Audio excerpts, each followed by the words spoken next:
So Peter had a conversation with the tax collector, and the tax collector asked Peter, "Does your master pay tribute?"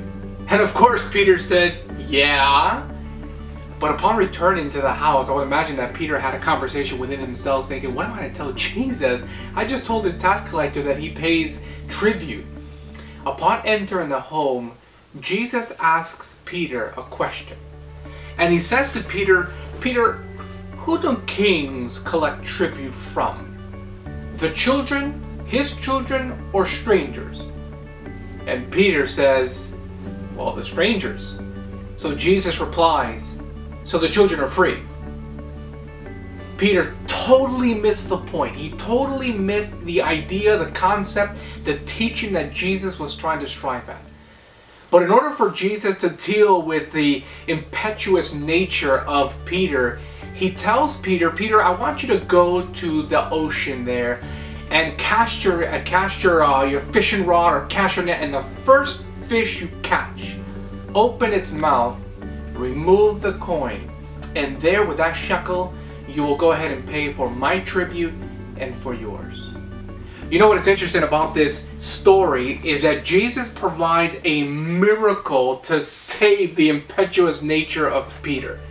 Now this miracle for many people is seen in the fact that Peter went fishing and he caught this fish, and inside the fish's mouth was a shekel, the exact amount of money that Peter needed to pay for the tribute money that the tax collector was asking for. But what if the miracle wasn't Peter catching the fish?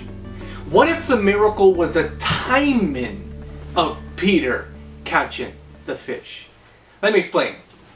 According to scholars, they realized that the fish that Peter caught that particular day was tilapia. And tilapia is a fish that is shiny, and it's a common fish that is commonly known also as St. Peter's fish. Now what is interesting about this fish is this. This fish will carry its eggs inside of its mouth. And when the eggs hatch and the little swimming fish are inside of Mama's mouth, she will keep them inside of her mouth until they're old enough to feed themselves. Once these little fishes inside of Mama Tilapia's mouth are able to feed for themselves, she figures out, okay, now that they can eat on their own, they no longer fit inside my mouth, so I gotta keep them out, because these little fish, these young fish, will want to swim back to Mama's mouth to protect themselves from whatever danger is around. So Mama Fish has to figure out a plan. So she'll go and pick up an object from the seafloor and put it inside of her mouth to block and bar the way from the little fishes to come back into Mama's mouth. Preferably, according to scholars, that type of fish will pick up shiny objects. So now watch this. Peter has a conversation with the tax collector. Peter tells the tax collector that they both pay taxes. He comes back to the home, and with Jesus' word and Jesus' timing, Peter goes out and catches a fish.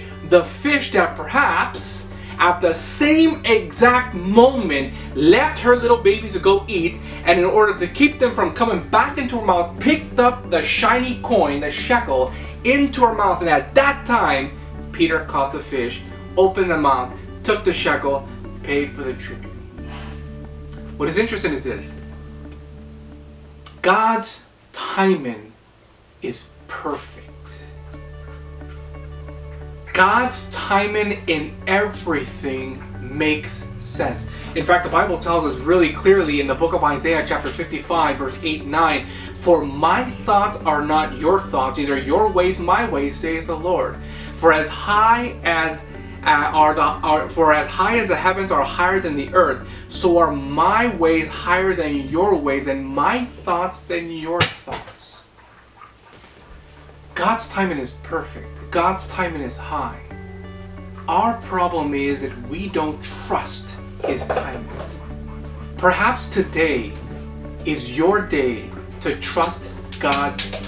Whatever you may be going through, whatever you may be experiencing, you're asking God for a miracle, you're asking God to take care of this bill, you're asking God for your marriage, you're asking God for your children, and you're thinking, God, you need to work right now. My timing is now. Where God's timing is perhaps now, or perhaps later, or perhaps not at all. But God's time is perfect. So until the next time, this is Pastor Tello reminding you that thoughts do change lives.